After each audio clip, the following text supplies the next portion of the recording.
Afternoon, Cherries fans, and welcome to this latest show here on Up the Cherries in all departments. Now, you'll already know that we have already done our preview show for the Nottingham Forest game. However, there's been a little bit of a change in Nottingham. And of course, Steve Cooper has left the club and has been replaced by Nuno Espírito Santo. Um, Formerly of Wolves and Spurs fame. So, what I wanted to do was find out a little bit more about how the Forest fans are feeling about this. And to discuss this very subject, it is a pleasure to welcome on from the Red Side of the Trent podcast, Adam. Welcome onto the show, Adam. How are you doing? Yeah, not too bad. Thank you for having me, Craig. Not a problem at all. Not a problem at all. Of course, we have already done the preview for this game, but there has been a bit of a change.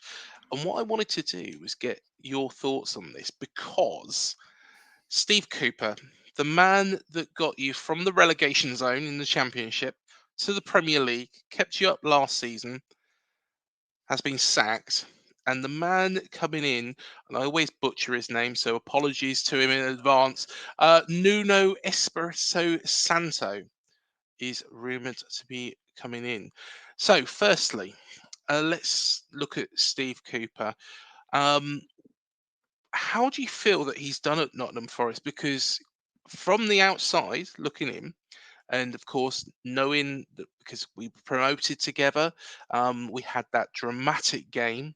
Of course, where we won promotion, could have gone the other way. Of course, that game as well. But from the outside looking in, I think he's done a fantastic job. Yeah, I thought he completely defied all odds, taking us from the bottom of the Championship to running Bournemouth close to a automatic place, getting us through the playoffs. Something that is a bit of a sore topic in Forest's past. So he completely changed the mentality in all aspects of actually winning and believing in ourselves and the togetherness. And then I don't think any manager in the rest of the footballing world will ever do what he did in terms of have 30 new players. Yes, he didn't use all 30. That some of them went out on loan straight away or didn't even actually play. Someone like Loic Bade, who actually ended up going to win the Europa League with Sevilla in the summer or the spring, should I say? So yeah, 30 players. I don't think any other manager will get that and have to kind of deal with that situation with such a short turnaround in the summer because of the World Cup in the winter and keep us up. You can't really say that he did a bad job at all because he defied all odds. With every pundit media outlet had us and I include Bournemouth in that to go back down straight away after that season getting promoted. So for him to not only take us up and then get us and keep us in there with against all odds, he's done an absolute unbelievable job. Completely overachieved, in all honesty. I think when we took over in the Championship, it was like just solidify us and keep us up. Never mind get us promoted. So yeah, I think it's been a whirlwind. It's kind of like he almost did too well too soon, really. In a weird way, if you want to step back a little bit, but he's been brilliant for us. I can't thank him enough. From a personal point of view, I've never been to Wembley to what I was never going to go watch actual football at Wembley unless it was with Forest. I've been to watch the American football there, so he gave me something that I didn't think I'd ever get, and then see Premier League football, which I didn't think I'd see because I don't count in the 90s. I was too young to even comprehend what even football was back then. So I don't count that. So yeah, he was brilliant. I think he put his heart and soul into the job, but I think it was time to go with the form I mentioned to you on our podcast, Craig. It was 1 win in 13, and no manager can survive that. I mean, even Pep Guardiola's getting stick. They've won 1 in 6 games, and they've won, and they're still near the top of the league. And he's getting kind of media going, "Oh, can they make top 4?" Of course they can make top 4. It's bloody Man City. Yeah. And it's Pep Guardiola. He's the best manager in the game. So yeah, it was time for Cooper to move on. Unfortunately, whether it was going to happen before this winter break or what, it was always going to be a difficult decision to be made by the ownership, but I think the right one at this present moment. One thing though I want to ask you, and of course I spoke to Matt about this because there was rumours, and we thought that this would be his last game. Of course, he didn't reach the Bournemouth game, of course, this weekend, but it has probably gone under the radar a lot more this season. But there has been again a lot of incomings and outgoings in Nottingham Forest, and the thing is at the end of last season, it looked like he had pretty much got it together because, of course, you beat Arsenal as well, went on a decent run of form, stayed clear of trouble at the end by quite some way. But the thing is it seems like he's had to kind of rebuild it again because of the Mm. amount of incomings. Yeah, I think it was difficult for him in the summer again because we lost both goalkeepers. We wanted to sign Dean Henderson. Man United were playing very hardball, but so were Forest in that sense. And I think that's because we knew the extent of his injury. Like he played for Palace right near the start of the season after coming back and did the same injury. And he's only just come back last weekend against City and looked like he played pretty well by the looks of it. They got a 2-2 draw, of course. Keylor Navas went back. We was never going to sign him. He was like nearly closer to 40. So I don't see the point. So we had to sign 2 goalkeepers there. We couldn't keep Renan Lodi because he was going to cost us too much at left wing back. So we couldn't keep him. Who else did we lose on loan? I can't even remember. We've had when you have that many players, you lose track, especially of all the rubbish ones. Like Yeah. Shelby left, Ayew left. God, the list will be longer than my arm. So yeah, the players we brought in though were all like linked with us during the summer, apart from maybe Matt Turner. He was probably the one that came out of the blue, and we signed him immediately. And within the next day, he was playing against Arsenal, his old club, which I think it must be one of the first times that's happened where you sign a player within a day they're playing against the team they've just come from. But yeah, so all the targets were linked with us throughout the summer and looked like his signings almost, or recruitment signings. So you kind of think, well, we've gave you now all the tools to go out there and make us a progressive team and try and get us more on the front foot rather than playing on the counter attack. But it's just, I don't think it's just quite clicked for him. Steve Cooper hasn't helped himself either with this. Mhm. He's chopped and changed so many times. I think we've had 5 captains this season. I think we've had like 6 or 7 different centre half pairings, it seems, or whether it's a 2 or a 3. Do you know what I mean? It's been such a different mixture every time. Changing fullbacks nearly every game. Players getting injured. Taiwo Wunyan getting injured has been an absolute. It's like taking the. I don't know how you take. It's like taking the engine out of your car almost. You just can't do without. And that's a recruitment and a Cooper issue itself, because we've not bought adequate backup for when Taiwo when you'd get injured, or when eventually he's actually going to go to AFCON anyway. With Yeah. Divock Origi and Chris Wood haven't been given the service or the system to really flourish. So Steve Cooper didn't help himself at times in the end either, because he couldn't identify a system and a way of playing to get the best out of what we've got. And we've arguably got a better team. I really, truly believe that. Some fans will tell me I'm ludicrous, but I do believe that. Mhm.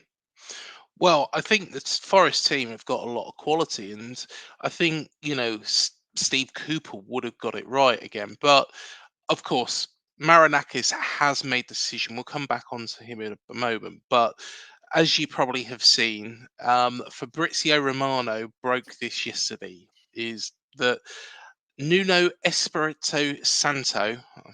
Still haven't said it right. I think Um, that was right. was that right? Was it? That's I probably the think so. first time I've That's how said I'd it say right. it. Yeah. Is the man that Marinakis is looking at. Now, the one big question for you, though, is that, as we know, um, Santo, let's call him Santo, Nuno Santo, um, he was a success at Wolves. Not so much when he went to Spurs. And the main reason why I want to bring this up is I think that he had a lot of control at Wolves on who he brought in. he had a super agent as well, as which we know of, who was able to, source him the best players, best Portuguese players out there. Um, and he bought in who he wanted. I don't think it happened at Spurs. Will that happen at Nottingham Forest? Difficult to say, isn't it? Jorge Mendes has worked with Mhm. Marinakis before and is actually meant to be quite a close compatriot of his. So Yeah, they're not unfamiliar with each other. It can be a bit of a recipe for disaster because Jorge Mendes represents that many players. They're not all going to be good, are they? Some of them no. are going to be absolute guff, and we've had some guff from him. So Mhm. hopefully not this time. It's really funny because I was quite underwhelmed with the link with Nuno. He wasn't someone that I was kind of looking at and going, yeah, we'll have him because he's been managing in Saudi Arabia now. But then I've took time to kind of take a step back and read a few articles on him, and it seems like he's gone away from the game and kind of learned from his mistakes at Tottenham and maybe the back end of his Wolves career where he stopped scoring goals, and that, I think that's down to. I mean, people forget Raul Jimenez had that horrible head injury, and he Yeah, was scoring plenty of goals for Wolves before that, and then never really got back to it. Um, and I think that really hurt the way how Nuno set his teams up at that time, like get the ball into a big man and get players running off him. It looks like in Saudi Arabia he's gone to make some changes in the style of football, and he's kind of took that time in Saudi Arabia to kind of experiment with that side of his game. So maybe that's what he's gone to do because he didn't have an opportunity elsewhere, and he could earn a few quid or so because they pay ludicrous money.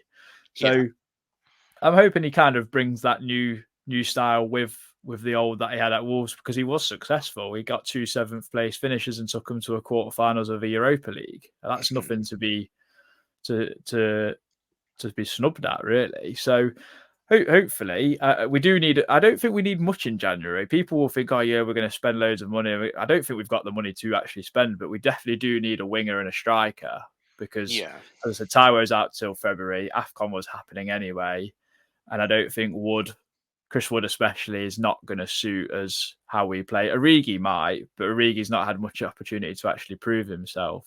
So yeah, I don't think we need much.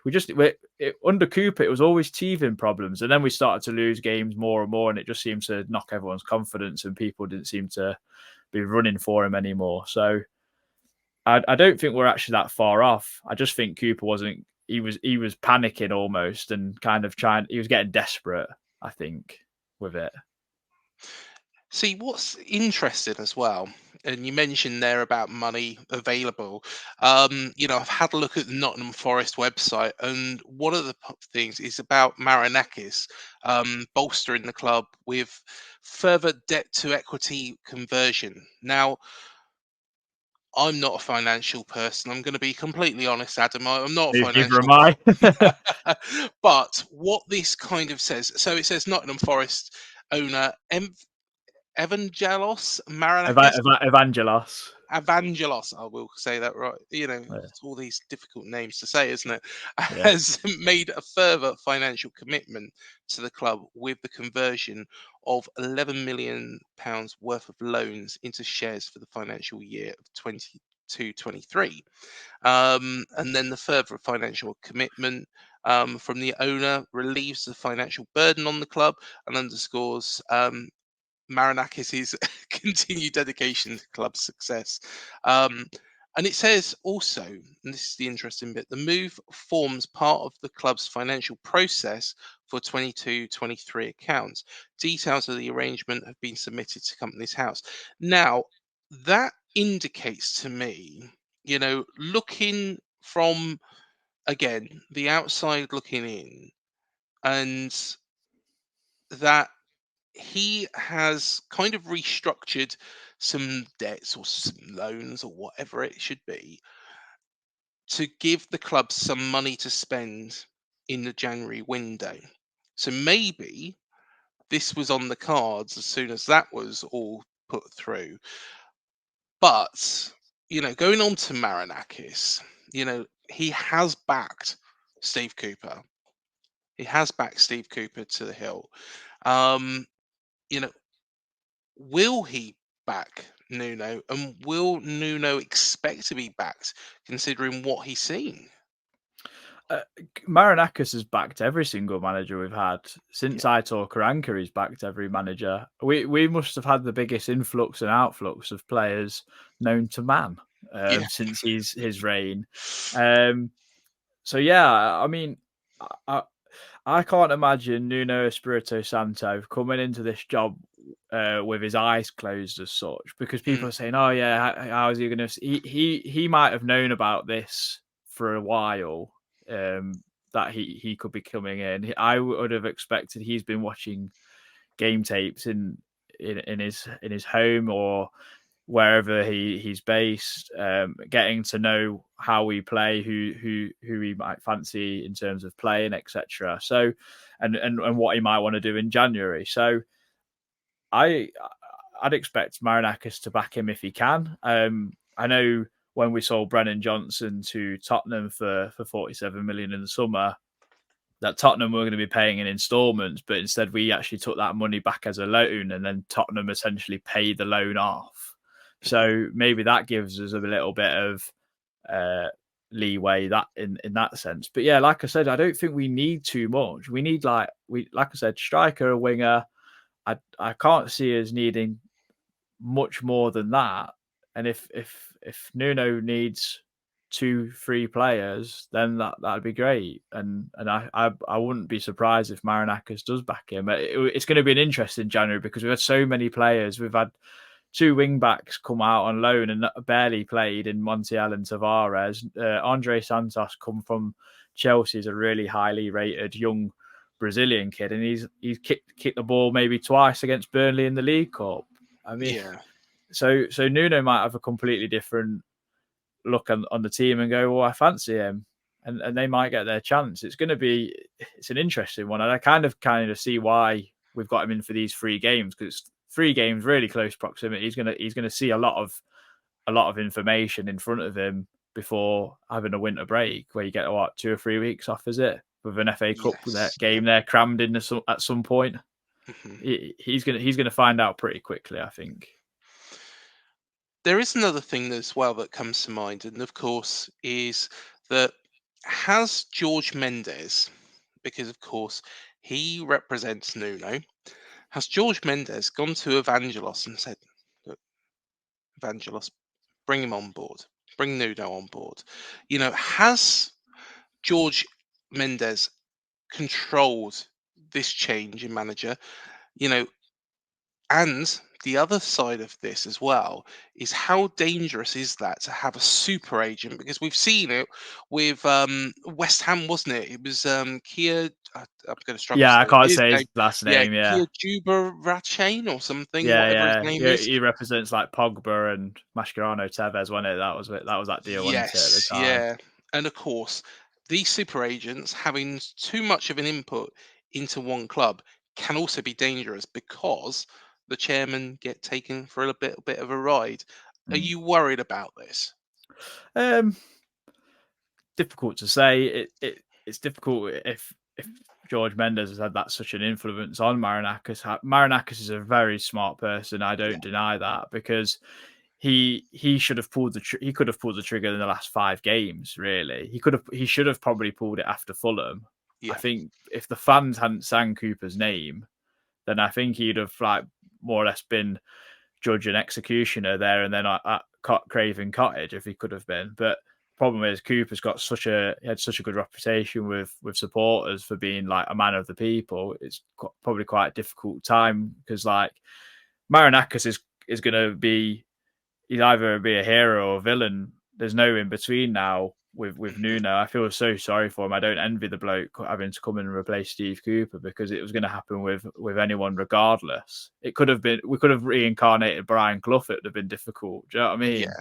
Um, so yeah, I feel sorry for. I don't know if George Mendes has that much of an influence on him. I can't really imagine Marinakis being someone to be influenced that easily. Have you seen him? He's quite a scary looking Oh bloke. I yeah, wouldn't want to he is. mess with Yeah, him yeah. He lost his temper, didn't he, after that Fulham game as well, and he threw his pass somewhere. in a Um, bush. yeah, in a bush because somebody found it, didn't they? Yeah. So. Yeah, I can and I can't. It's really difficult. I think if Jorge Mendes was going to influence anyone, it'd be his son, who's got quite a high role within the club. But Yeah. we had Steve Cooper at a point from a Swansea side where it was like garden leave. But I don't know if that was because we had the CEO Dave Murphy in at the time, and he basically got the choice or what. So I don't know if it's come from Jorge Mendes, Marinakis, or Ross Wilson, or who at the club. I could not tell you. Our club is, I think, from the outside, you'd probably say it's a mess. And I think most Forest fans would agree, but we just kind of put that in the corner. It's it's organised chaos. That's how I would like to put it. Oh, So yeah, yeah, completely. I think he's got a plan. I think he's got something that he's doing. You know, the Olympiakos. You know, and one thing I did bring up with Matt the other day was the situation where, like, effectively parent clubs and sister clubs and that multi-club model, which we're going into as well. I think he's got that down to a T. I think he's got that down to a T where he's loaning players out to Olympiakos. He isn't really coming under too much a spotlight, whereas Newcastle and Man City are, and potentially ourselves in the long run. Um, so I think he's got some sort of plan, but still, it looks like chaos. But I think it's organised in Marinakis' head. Let's go on to this game because the City ground now, you know, I expected everybody to be right behind Steve Cooper this weekend. Of course, Steve Cooper's no longer there. So, is there going to be anger, you know, aimed at Marinakis? And how difficult is it going to be if Nuno can't get off to a decent start against us? Because, like I've said, you've got the players. Mm. Yeah, it's going to be difficult. I think, like you said, if Cooper was in charge, I think the atmosphere would have been right up, because I think people would think, right, this is the last throw of the dice, and if this is going to be it, let's get right behind him. Hopefully, he'll pull a win out of his backside, and maybe he'll stick around for the Christmas period at least. Now, for me, I if I went and asked every single Forest fan what they thought, and then said, "Well, we've only won one in 13," I think people will go, "Oh yeah, true," and then be like, "Oh, how can any manager survive doing that? It's bloody stupid." In any league, it doesn't matter if you're playing Sunday League or the Premier League. One in Yeah, 13 is not good enough. It's not good enough for this division, especially like the the start of the season. Everyone's like expectations were probably too high. I thought like lower mid table would be a good progress, but because of the money we spent when you only spend 35 million on a centre midfielder, you kind of go, oh yeah, we should be right up there now. It doesn't work like that. Football is it can be a cruel game at times, and yeah, very misleading. So I think that's what happened. So I would like to think Forest fans will be. It'll be. I think it'll be very mixed. But if Nuno comes out and the team really give it a good go against Bournemouth, we look like we're trying to get on the front foot. We pepper your goal at least a little bit. If we lost 1-0 and Neto had to make 4 or 5 good saves, we said this on our podcast, mhm, I think fans would walk away and go, that was all right, that was. Because it's not been like that. Like Vicario made 1 save on Friday night, and that was when Tottenham were down to 10 men. Oh no, 2 saves, yeah, sorry. But second save where he had to pull one out the bag was when they was down to 10 men. So if I'm Nuno Espírito Santo, I'm going full guns blazing on Saturday. I'm playing 4-2-3-1. I'm playing high press. I'm playing high intensity football. Say to the players, look, I've not seen much of you, but let's go and express yourselves, and let's get this crowd off their seats and excited again, because I think that's one way to win a crowd over. And if you go down swinging, what more can you ask for, really? We was going down swinging with Cooper and losing football matches with a whimper more than anything. Against Tottenham, we tried hard, but we didn't lay a glove on them, essentially. We didn't lay a glove on Everton. But Fulham, nothing. Absolutely abysmal, as we called it. You called it much worse. yeah. It was. I've got to be honest. It was shit. It Yeah, was poor. It was proper really, shit. really poor. Yeah. And you know, I was like with you. I was surprised that, you know, if he was going to pull the trigger, I was surprised it wasn't after that game. Mm. But I think that there was, flourishes against Spurs that, did make me think, right, okay, he's probably going to get this game at the time. And even, going into Sunday, after all the weekend's games were finished, it was like, yeah, I think, Steve Cooper will be there, but it probably is going to be the last chance saloon. But it wasn't to be. I do this with everybody I have on, and it'll be quite interesting to actually do this a little bit differently. What you think the score was going to be with Cooper in charge? So if this hadn't have happened, So, what you think the score would be now? so, so I said on our pod, if Cooper was in charge, we'd lose 3-1. Mhm. Um, obviously, without knowing what Nuno's going to do, but we know how he's played previously with Wolves and Spurs, so he could be quite defensively astute. It could be a lot closer. It's going to be really interesting, and a kind of like until you see the lineup on Saturday, you don't know what his intentions are going to be. I'd probably take a draw right now and say 1-1 because of the new manager bounce, and players have got to make an impact and an impression in such a short space of time. I'm sure people might run the extra mile or so on the GPS tracker or something, but Bournemouth are flying. Like, you're playing really, really well. All your attackers are on it, and I'm not naive to think that you can't harm us. You're a bogey side for a reason as well. Bring back Matty Fry and a Sombalonga, we might beat you. Yeah, I think it'll be a close game, but it depends how Nuno goes about it. If he's the man to be in the dugout on Saturday, if he really wants to, if he goes for it, then it could be a really good game. Especially if the crowd go, "Oh, bloody hell, we're flying out the traps," and they might get behind the manager. But yeah, I'm going to say 1-1 with Nuno in charge, but 3-1 if Cooper was, because we'd sit back too much, I think. See, this is weird for me because I actually have gone the other way, and it might sound even weirder when I explain, yeah, we are a bogey side to Nottingham Forest. We've got a fantastic record at the City grounds. We won that very, very vital game at the end of the 21-22 season. And personally, I don't think that, Steve Cooper had lost a changing room at all. I don't think he had lost it. I think maybe, tactically in some places he was maybe a little bit naive. Maybe it took a little bit longer to get going, but he has had to cope with more changes than any other manager in the Premier League. You name a team that have had to, cope with as many incomings and outgoings. I don't think there is one. I don't think there is one. I think, No. Forest have, probably had more incomings and outgoings than a lot of Premier League teams have in 5, 6, 7 years. Yeah, So I'd agree with that, and it's unhealthy for any football club. yeah, It needs sorting out.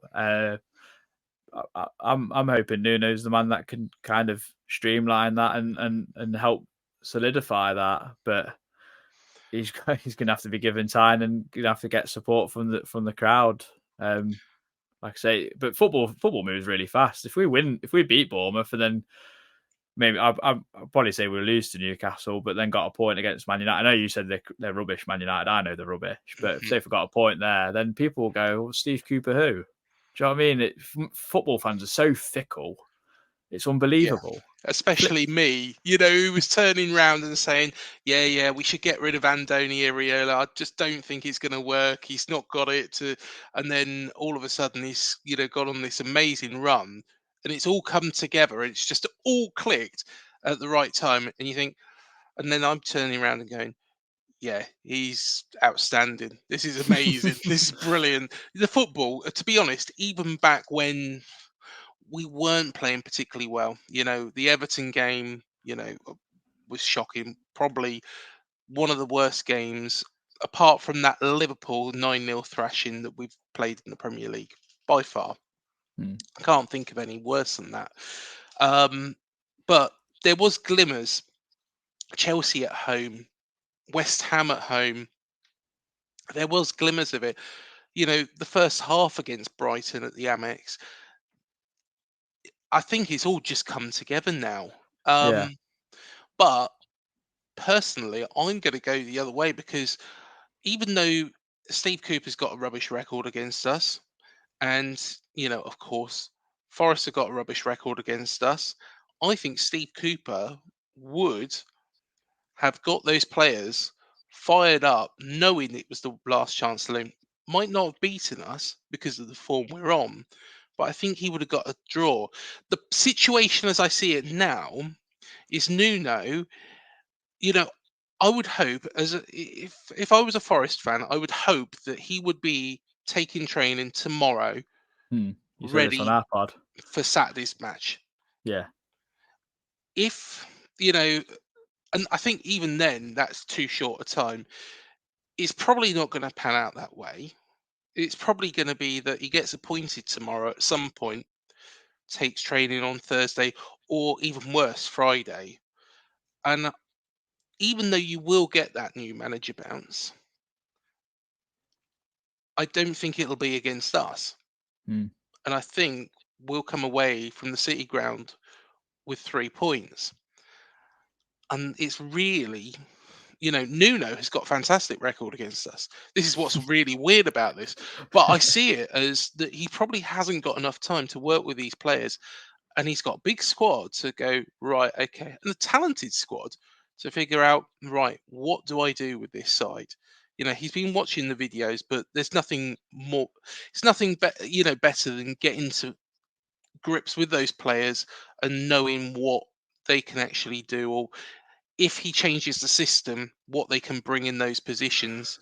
When we went from Scott Parker to Gary O'Neill, it was seamless because Gary knew those players from training sessions. Of course, Nuno hasn't got that. Yeah, it depends if I don't know who's going to follow Cooper out the door, whether Stephen Reid and Andy Reid kind of join him or what. It's going to be a tricky one, but we'll see. I know where you're coming from. Absolutely. I mean, but if we got 4 points from the next 9 available against any of the next 3, it's still a good return. It would be very, very Forest. I said this to you on our podcast: lose to Bournemouth and get 4 points off Newcastle and Man United. I think like every club has that little "it would be so's" moment, don't they? So yeah, tough game. I think it's even tough for Bournemouth because you don't know how we're going to go, but you know what your system is. At least this is what I'm saying. This is what I was going to say to you, actually, Craig. Like you were losing them games, but you said you always saw something in the performances, even though you were losing or drawing. We were losing and drawing, and I couldn't tell you like where we were going in any of those performances. I couldn't tell you if it was a possession side, a counter-attacking side. It was very, very difficult to say what was we trying to do in terms of build-up or anything like that. And I think people really fail to see that sometimes, that there's a lot more of a bigger scope than just losing football matches. It's how you're losing them. Yeah. So at least with Andoni, it sounded like he was losing them in the manner he wanted to lose them in a sense, to then now get you clicking. Because like you said on our pod, a few things he's changed, little alterations, bing bang bong, you've started to win football matches. I think it's the directness that he's changed, and by going more direct, that's where these results have come again from. When we went up to Everton and watching that game, it was as if he hadn't really researched anything about Everton. Of course, Sean Dyche team, it's not attractive football, it's bloody horrible. Everton are becoming a bit of a Burnley, which actually, when I think back to it, isn't particularly a great thing for them in the long run, because when Sean Dyche eventually does leave, they're stuck in that situation. That's what happened with Burnley and why they got relegated, I think, that season. But personally, I honestly, that was one of the most shocking performances. But I think now he's hit. He's got this style of football that works.